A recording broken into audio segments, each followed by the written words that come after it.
What's happening, everybody? On today's show, Kirby Smart and the Bulldogs pulling a Spygate. We'll discuss.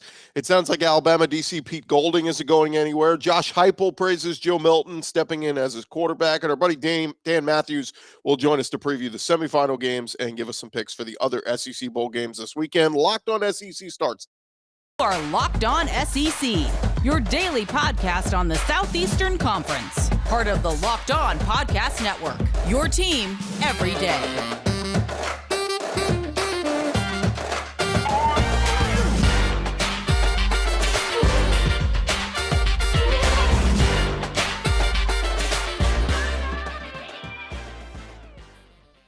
And what is happening, everybody? Welcome into Locked On SEC. It's great to have you guys along. Today's episode is brought to you by BetOnline. BetOnline has you covered this season with more props, odds, and lines than ever before. BetOnline, it is where the game starts. I'm Chris Gordy. Thanks for making Locked On SEC your first listen every day. Remember, Locked On SEC is free and available on all platforms, including YouTube and at LockedOnSEC.com. We got plenty to jump into. Let's do it. Let's go around the conference. Boots out to the right. Takes the handoff. What a catch! Around the conference. And we start over at Georgia. And as Kirby Smart, Todd Monken, we're talking with the media this week ahead of their National College Football Playoff semifinal in Mercedes-Benz Stadium. And there were rumors about that Georgia had set up spy cameras around Mercedes-Benz Stadium to spy on the Ohio State Buckeyes as they practice for their playoff game against Georgia. Kirby Smart clarifying their team did not go the route of the New England Patriots, saying, I have no idea what you're talking about. I mean, that's absolutely ludicrous. Talking with Atlanta Journal-Constitution's Chip Towers. Now, Todd Monken, he had some fun with his responses. He said, yeah, I hope we've been in their hotel. I hope we've been in their practices. I hope we're logged into their computers. Towers did note that, yes, a camera was found in Mercedes-Benz Stadium, but it was not from the Georgia Bulldogs. There was a camera in the stadium before the Buckeyes first practiced at Mercedes-Benz Stadium. During a routine security sweep, it was found. The camera belonged to the stadium as a permanent fixture. It was not being used at the time. Ohio State was informed about it. The camera was removed, and everybody moved on. The original rumor came from a writer by the name of Jeff Snook, who is an Ohio State graduate. So, look, anything to stir up a lot of mess and create a story out of nothing. But Kirby Smart and the Bulldogs of Georgia, they don't need spy cameras in Mercedes-Benz Stadium. So they'll beat you straight up. But anyway, it was much ado about nothing, but a funny story nonetheless. A not so funny story. Jalen Carter, big defensive lineman for the Georgia Bulldogs, he was criticized recently by Todd McShay, who does the mock drafts for ESPN and whatnot, and in one of his columns made a comment about Jalen Carter having some character issues. So Jalen Carter, talking with the media this week, was asked about that. He said, or Tom McShay said, with Carter, there are some character issues. Does he get along with everybody? What's he like to deal with in the locker room? Those are some of the issues that are concerning folks. Jalen Carter responded, said, it really didn't affect me. I'm always a positive guy. I look at the positive side, never try to look at the negative. Try to stay away from all that. When that came out, I didn't really pay no attention to it. I just talked to my team and told them, hey, let's keep going. So he said it didn't take a minute to let go of it, really let go of it as soon as I heard of it, and we just kept moving on. So I told my teammates, let's do it. Let's just go to the playoff and let's ball out. So, again, Jalen Carter not taking it to heart, but not great to put out there for a guy who could be considered, top 2, top 3 pick in this year's draft to have things being said about him, about character concerns. But look, Jalen Carter, what he does out there on the field, I'm sure his play will speak for itself. Who cares about what scouts are saying behind closed doors about him? Over at Alabama, Pete Golding, he's been Alabama's defense coordinator the last 5 seasons. And as of now, Pete Golding going to be back for his 6th season next year in Tuscaloosa. He was among the coaches of the Crimson Tide meeting with the media on Thursday ahead of their Sugar Bowl game against Kansas State. The last question he was asked was if he expected to be back on Nick Saban's staff next year. He said, well, still under contract, so absolutely. Golding came to Alabama staff in 2018 as defense coordinator, inside linebackers coach. Been often criticized by Bama fans. During his press conference, Golding noted that he can improve as an assistant coach. He said, I try to be the best coach I can be, the best person I can be. I've gotten into coaching to affect young men, and you can do that whether you're a position coach, coordinator, or a head coach. I'm in no rush to be a head coach. I think there's a lot more to that. I love game planning. I love being in the room with our guys. Obviously, I got to do a better job of putting them in better positions, and I'm just worried about K-State and getting through this walkthrough, to be honest with you. So Pete Golding sounds like he's not going anywhere. Didn't get as much reassurance from Bill O'Brien being back next year as OC, so we'll see what happens there. Over Tennessee, they're getting ready for their big bowl game tonight against Clemson in the Orange Bowl, and one of the storylines to follow is quarterback Joe Milton now leading the Vols in this bowl game and heading into next year. Josh Heupel talked about Milton, said he's got a very unique story. He said Joe has been great all season long. I think it's unique in today's atmosphere of college football. It's someone that talented and has had some success at the quarterback spot, ends up being your number 2 quarterback and sees value in it and value in helping us, helping the offense and kind of being there mentally, emotionally. He said, I think in today's world for a young man to see that and be able to say, hey, I'm going to sit here, I'm going to compete every single day with Hendon Hooker or whoever, that young man might be able to handle it the right way is a great story. He's prepared like he's going to be the starter all offseason, all training camp, all season long, and he's continued to grow. We're playing a great opponent this week, great defense. It's going to take all 11 to go out there and perform at a high level, but I'm excited to see Joe go compete and excited for this opportunity for him. So Joe Milton goes out there, performs well.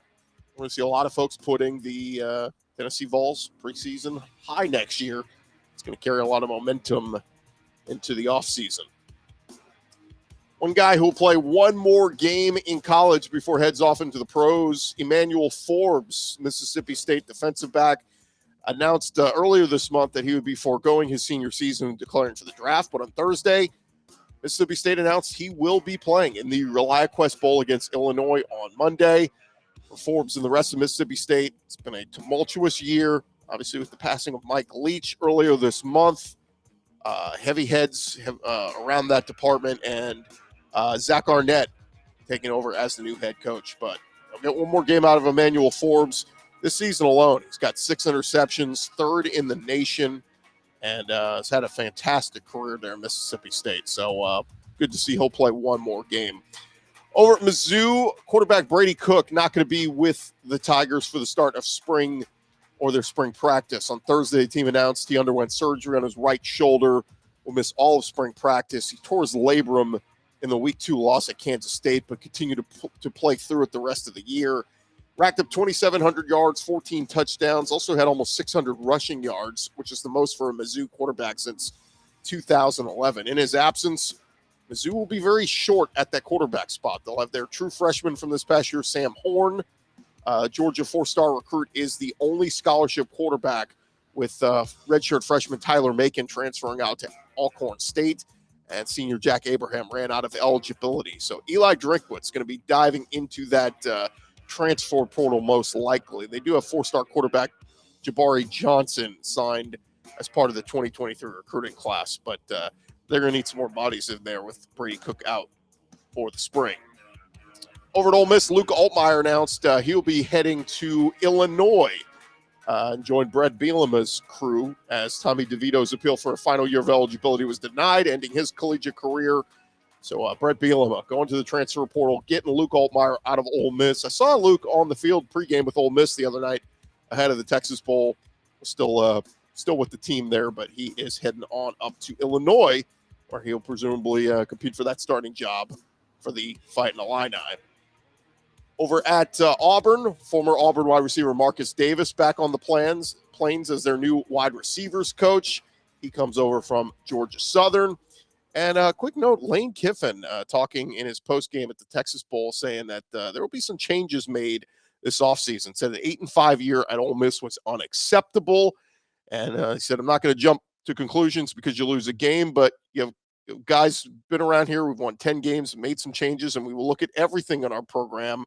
Obviously, in recruiting, you have to go right into this thing, because now we got to figure out all these portal guys, the guys that are in the portal, guys that we want to get out of the portal. So staff and administration around the building and stuff, we will look at all of that stuff. So Lane Kiffin going to lay down the hammer. And one more note, wanted to throw this out there. TCU head coach Sonny Dykes talking with the media on Thursday about TCU's strength of schedule, and he took a shot at the SEC's non-conference games in November, saying, we don't have the good fortune of playing an out-of-conference game like the SEC does in Week 10 or 11. You're not going to catch the Citadel in Week 10. We caught Texas. TCU played its final 10 games of the regular season against the Big 12. Look, Sonny Dykes, don't want to take anything away from you, but down the stretch, you played Baylor, who was sub 500 in the conference. You played 1-8 Iowa State, who was terrible in Big 12 play. So, look, Alabama played Austin Peay down the stretch. I'm sure Alabama would have easily swapped out Austin Peay for Iowa State, and guess what? The results would have been very much the same. So, calm down with the late season non-conference game. But guess what? Those are going to be going away soon anyway. SEC is most likely to shift into a 9-game conference schedule, play 3 non-con. One of them will be tough. The other 2 will be a little bit easier. And those will all be played probably at the front end of the schedule. And nobody will be playing these November cupcake games pretty soon. But Sonny Dykes, chill out. No reason to take shots at the SEC, because if you're lucky enough to get past Michigan, you're going to face a pretty good SEC team, most likely, in the Georgia Bulldogs. And speaking of the Georgia Bulldogs, we're going to talk with our buddy Dan Mathews coming up next to preview Georgia in the semifinal game, and we'll get his thoughts on some of the other bowl games going around the SEC this weekend. Thank you guys again for making Locked On SEC your first listen every day. This episode is presented by our friends at the NHTSA. Look, you're hanging out with some friends, putting back a few drinks, and a few become too many. And as the evening comes to an end, people start to head out. You think about calling for a ride, but you think, nah, I live nearby. You can make it home. It's no big deal. What are the odds you'll get pulled over anyway? And even so, what's the worst that could happen? Your insurance goes up, you lose your license, you lose your job, you total your car, you kill someone. Everyone knows about the risks of driving drunk. The results are tragic and often deadly. However, it doesn't stop everyone from getting behind the wheel while under the influence. That's why police officers are out there right now looking for impaired drivers on our roads to save lives. So if you think you're okay to drive after a few drinks, think again. Plan it safe and plan ahead to get a ride. It only takes one mistake to change your life or someone else's forever. Drive sober or get pulled over. Got plenty of options from Lyft to Uber and everything else.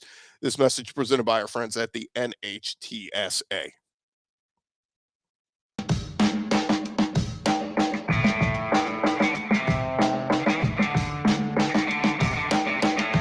Going along here, Locked On SEC, and we're getting you guys set for all the games happening this weekend. Handful of SEC teams in action. Of course, later today we'll have Notre Dame, South Carolina. Tonight we'll have Tennessee, Clemson.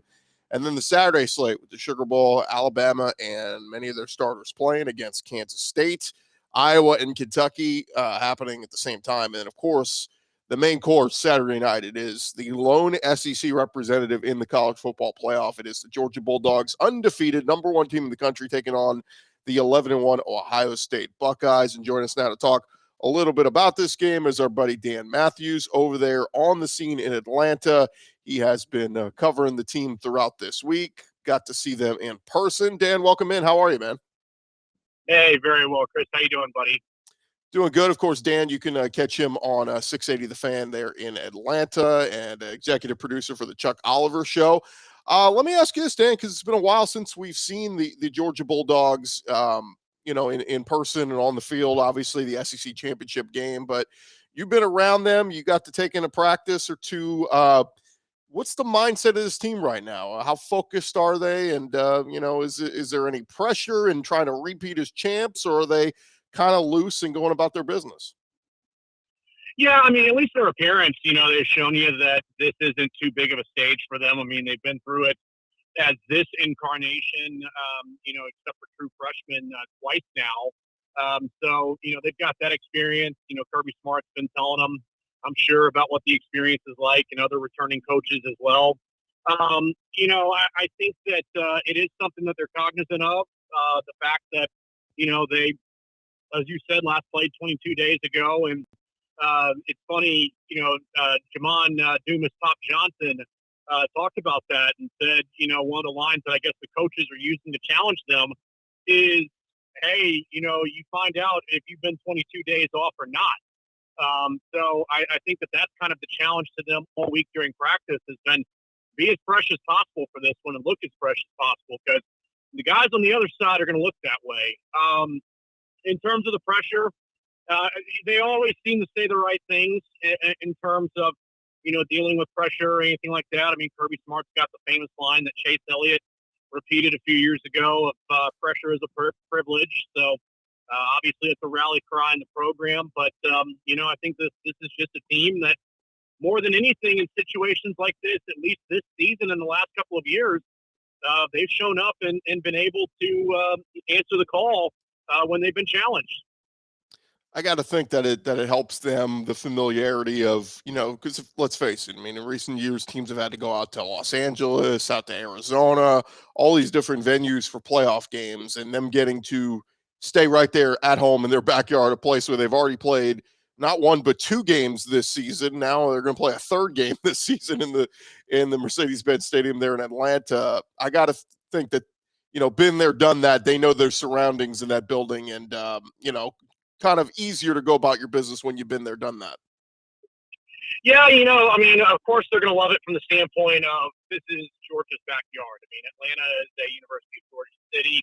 The surrounding areas in the Atlanta metro are full of dog fans, and then, of course, Athens is with traffic about an hour and a half away, less without. So, I mean, there's dogs all over the place here. So that's not going to be an issue for them.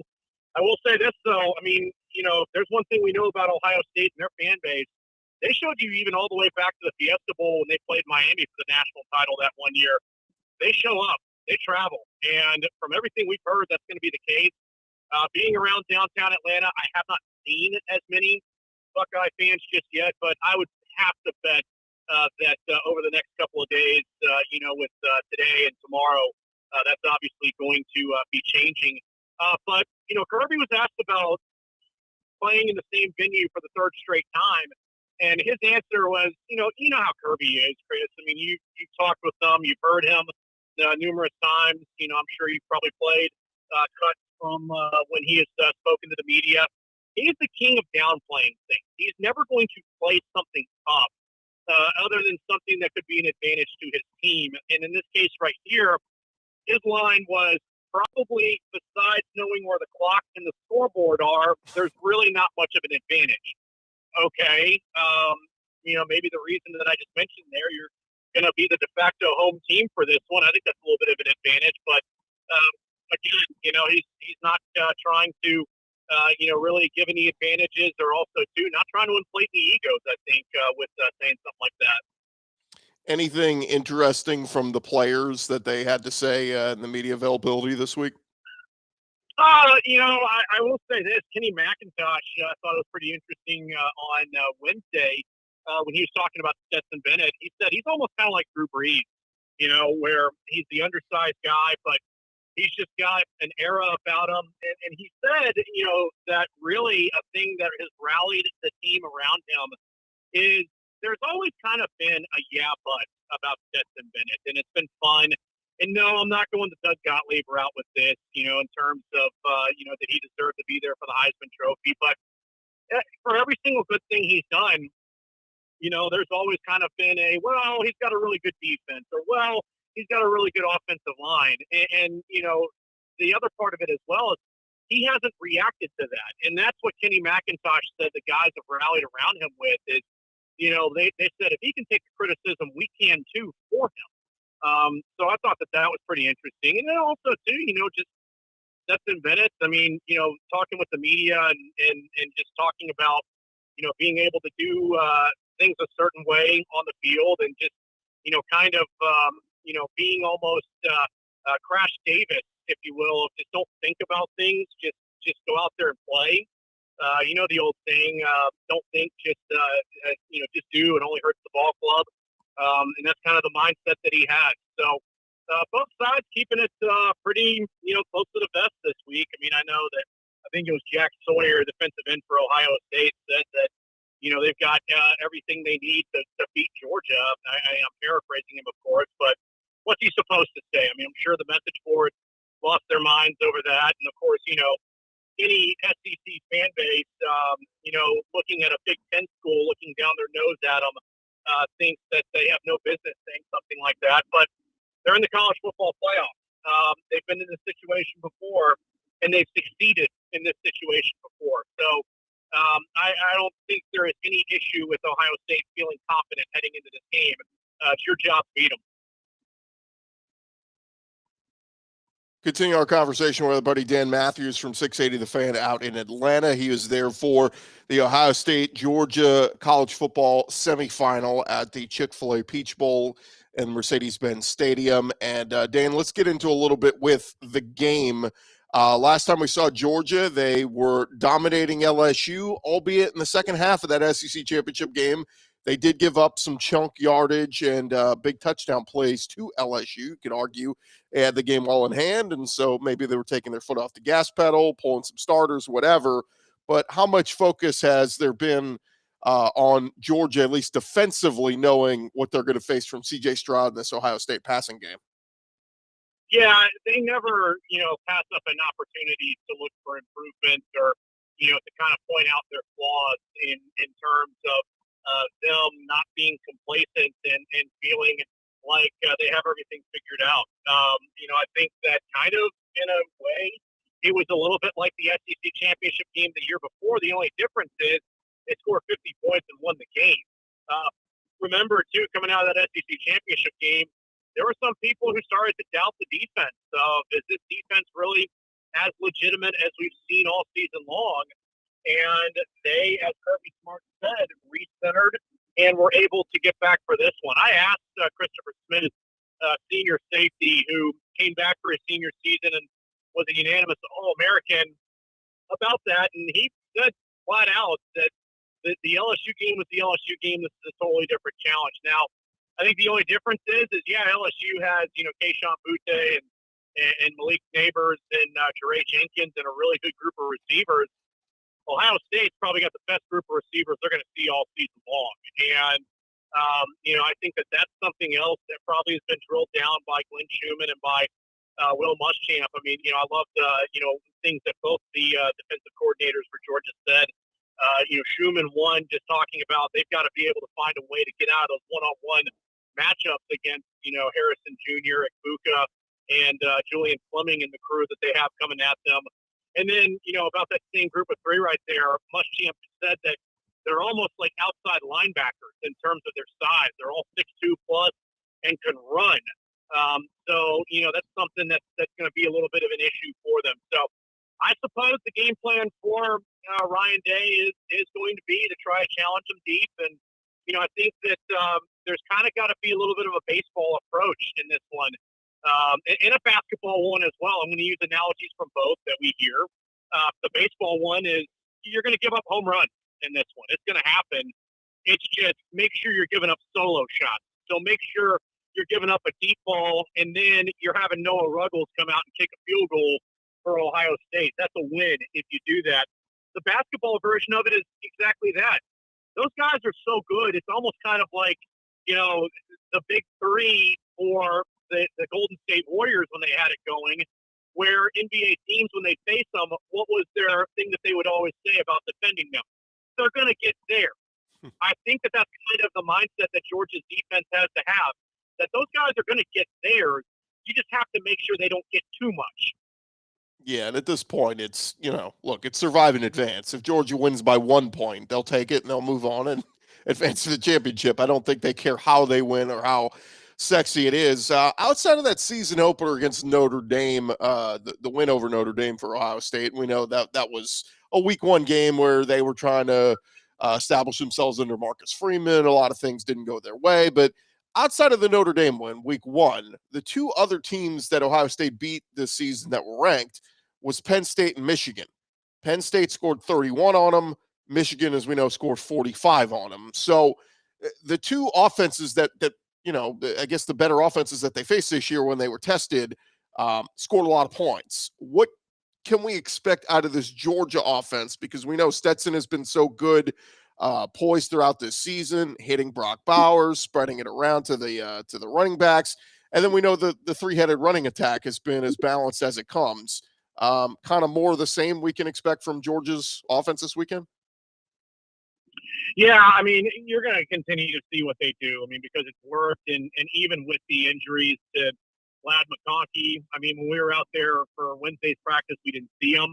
Not to mean that he's not going to be out there. I mean, it might have just been don't give any gamesmanship and make sure that we're not giving away any competitive advantages here. So I don't know what to take from that. Kirby, when we talked with him earlier in the week, seemed to believe that he was going to be available. At least he kind of had a little bit of a chipper tone in his voice. Now, if that necessarily means that that's going to be the case, time will tell. I guess we'll find out tomorrow night.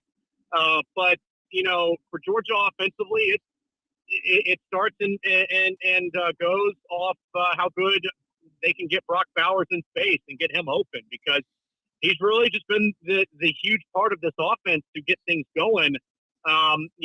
Because they haven't had A.D. Mitchell for pretty much the entire season. I mean, he's pretty much been in the same boat as Jackson Smith and Jigba was with Ohio State. So I do think that probably, him coming back absolutely opens things up for them. Kenny McIntosh, as you talked about too, Chris, has been just unreal out of the backfield, also in the passing game as well. And then, I think that you start to see other guys try to contribute as well. Be that the true freshman Dylan Bell, who at times has showed up and made some plays for them. Is Arian Smith able to finally be somebody that can take the top off the defense and stretch the field for a deep ball? He's somebody that seemingly has that playing ability, just hasn't necessarily been the healthiest. And then, Don Blaylock, has kind of bided his time and gotten his chance after a couple of torn ACLs. And I'm sure he probably would absolutely love to contribute and help this team reach that ultimate goal of a back-to-back national championship. So, all of those things are things that they're going to use at their disposal. And I think in a lot of ways, they can kind of look and see what Michigan did against Ohio State, where they were able to stretch the field. They were able to hit some of those deep balls. J.J. McCarthy hasn't been as prolific a passer as Stetson Bennett has been this season. So I guess it just depends on what kind of adjustments Jim Knowles and his defensive coaching staff for Ohio State can make coming into this one, because I know that they were humbled pretty quickly against Michigan. All right, Dan, let's get into it. Before we get your prediction in this one, I want to get your predictions for some of these other SEC games happening later today and then tomorrow. So let's start with then. Maybe this one's already going on, depending on when you're listening to this podcast. But Notre Dame, South Carolina, in the Taxslayer Gator Bowl. Who's your pick? Shane Beamer and the boys in Columbia, or does Notre Dame win this one? I think that Notre Dame, obviously with Drew Pine already announcing he's leaving, and obviously Sam Hartman can't play in this one, at least I would think he can't. South Carolina has a lot more continuity on their side of the ball, and even with a new offensive coordinator, which I don't know if Dow Loggins is calling plays. I would have to bet he's not, but regardless, you got more personnel on their side. As far as I know, I guess Tyler Buckner is done for the year. So I don't know who's going to play quarterback for Notre Dame. So on the virtue of not having a quarterback, that's a problem in college football. So I'm going to go with South Carolina in this one.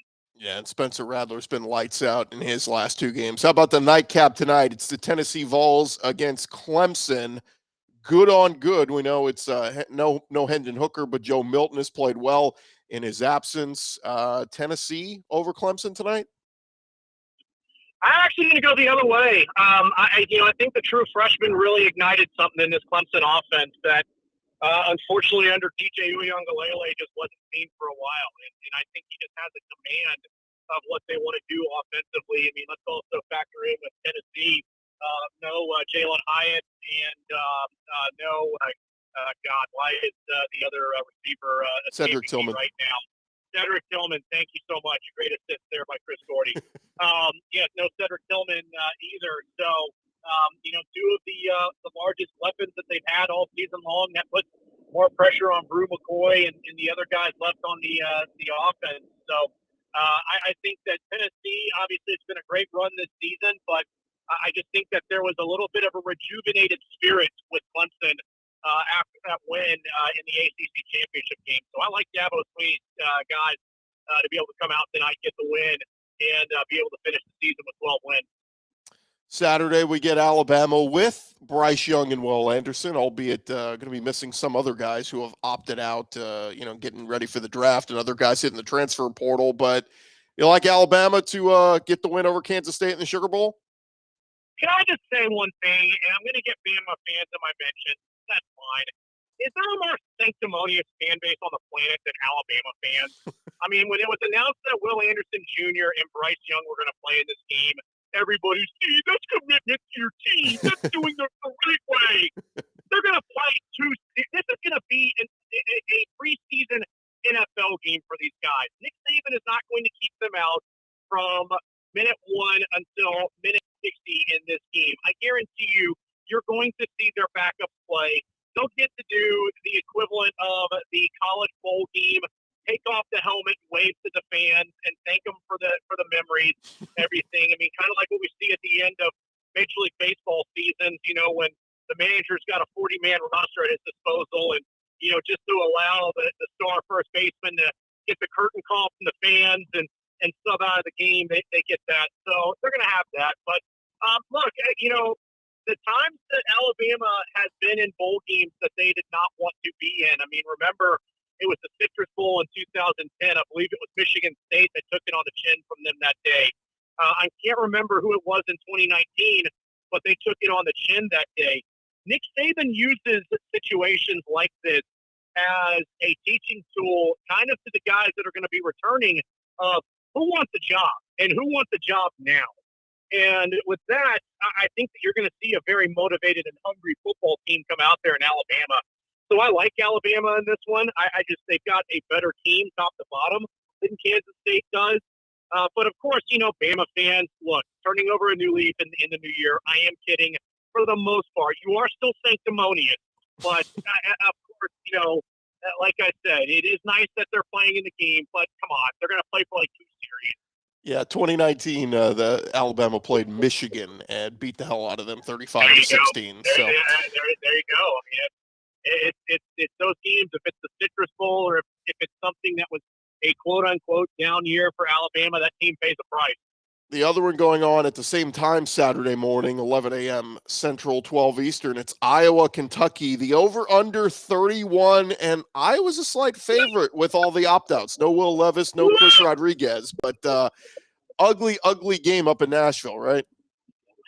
Yeah, you know what? I'm actually going to go ahead and go a wrestling analogy for this one. I think that, we're going to have Kirk Ferentz kind of go wrestling heel on this one, and they're going to have their best offensive performance of the season, which could probably be about 20 points, and they'll win this game.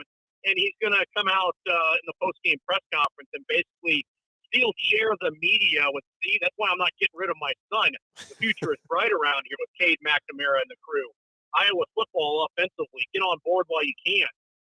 But no, I mean, it's a Kentucky team that they're making the right move of bringing back Liam Cohen, and the future is definitely bright. I'm a huge Devin Leary guy. I actually was thinking that maybe there was a possibility that you'd see Kirby Smart in Georgia kind of throw their hat in the ring for Devin Leary and say, hey, why don't you come to Athens and try to compete for a national title next season. But he ends up at Kentucky, and we saw what Liam Cohen was able to do the first time. I mean, I hate to do the light comparison because it's always, Shaq and Kobe light or anybody else. But in this case right here, I mean, I think Liam Cohen kind of had a little bit of an effect on the Kentucky offense, much like Joe Brady and Steve Ensminger did for LSU in that very special 2019 season. So I think there's going to be a lot of belief going into next year. I just think with the guys that aren't going to be on the field, I think that's going to be too much to overcome. So I like Iowa in this one. Yeah, it's one thing to get Will Levis from Penn State, who was a backup at Penn State, but to get the NC State starter in Devin Leary come over to Kentucky, that's quite a wrinkle. All right, Ohio State, Georgia. I'll give you my prediction. You let me know what you think, Dan. I think it's a score fest, and I think this one close. I think Georgia covers the 6.5. I got the Bulldogs winning 38-31. What say you? Yeah, that's about what I got too. I think that this is, going to be a lot like the Rose Bowl game that Georgia was in with Baker Mayfield in Oklahoma a few years ago. I think that it kind of has a little bit of that similar feeling where, he had a chip on his shoulder. And God, I broke my own rule. I hate when people say that. But regardless, there was, the thought that, Georgia was such an overwhelming favorite in that one. And Baker Mayfield loved being the, everybody's counted me out kind of guy. But Ohio State's got that on their side. I think that this is going to be a very motivated team. This is a team that when we talked with JT Tuamalo, he had talked about how he got up and spoke with the team and just said, hey, this isn't who we've been, and this isn't who we should be. We've been, in relative terms, pretty disappointing this year. And, for a guy that, even said that, as a true sophomore, you don't get up and say a lot of things to the team. I think that kind of shows you where their heads are at of losing to Michigan the way that they did. I think that it's also, too, as well, I mean, it's kind of a similar feeling to last year where, remember, it was Alabama that just destroyed Georgia in that SEC championship game, and you're thinking to yourself, the morale has got to be completely down in Athens. And they were able to recenter, as Kirby Smart said, and they were able to win. For this one, I'm sure that Ohio State's saying, probably inside their building, not outwardly, give us another shot at Michigan. We want another chance. We want a shot at redemption. So a way to do that is to get through Georgia. Honestly, Gordy, I had been saying all week that I thought Georgia had this game. I am now going to say if they win, it's going to be a 60-minute battle where maybe it's a field goal at the end to win it. Because I do think Ohio State's going to fight them tooth and nail. So I was very confident about Georgia, but after talking with this Ohio State team, they're going to give them a game. It's going to be a toss-up, but I do think that Georgia wins. Yeah, one of my buddies who's picked a lot of games right throughout the season told me he was taking the Buckeyes. So danger territory. Better show up ready and focused, Georgia. One more for you, Dan, before we let you go. A quick look ahead at 2023 Georgia, whether it's Carson Beck, Brock Vandegrift, whoever's at quarterback.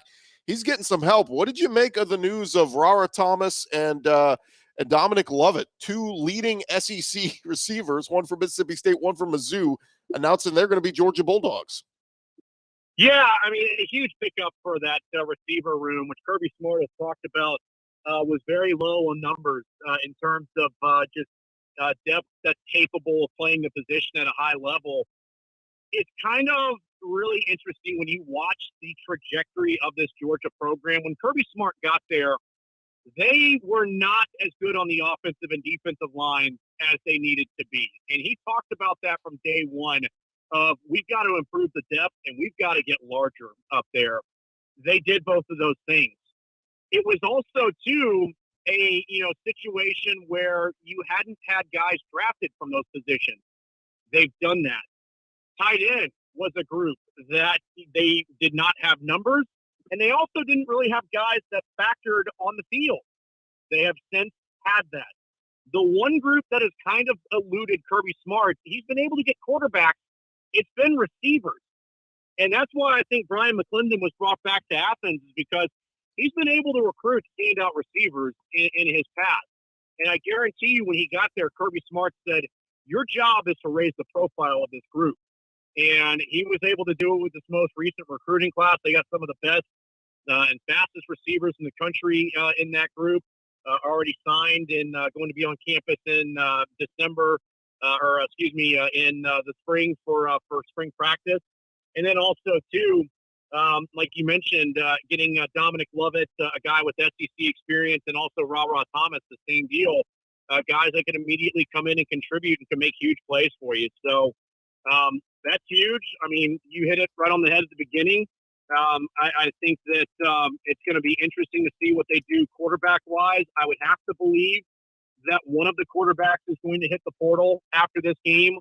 There's people that have thought that, maybe it would be Brock Vandegrift or even Gunnar Stockton that would hit the portal after this game. So I think that's going to happen. If that does, I would have to believe that Kirby Smart will be active in trying to add a graduate transfer or somebody into that room in order to be able to try to help the competition, but also to be able to help his numbers. Because, he was caught in 2019 with not really having a good option behind Jake Fromm, and it showed. And this year he's trying to make sure he avoids that mistake again. He is Dan Mathews, 680 The Fan out there in Atlanta. Dan, thanks so much for the time, man. Really appreciate it. And let's hope we'll be talking about Georgia in the national championship here very soon. Yeah, hopefully so, buddy. Always great. Take care. Have a happy New Year. All right, thanks a lot. That's Dan Mathews there of 680 The Fan. Appreciate him for joining us. Thank you guys again for making Locked On SEC your first listen every day. Now go make Locked On Sports Today your second listen. Peter Bukowski brings you the biggest stories from around the sports world in 20 minutes. Get the analysis and opinions before anyone else with our local and national experts and insiders. Locked On Sports Today podcast available on YouTube or wherever you get your podcasts. I'm Chris Gordy. This has been Locked On SEC. We'll talk to you guys on Monday, recapping all the action.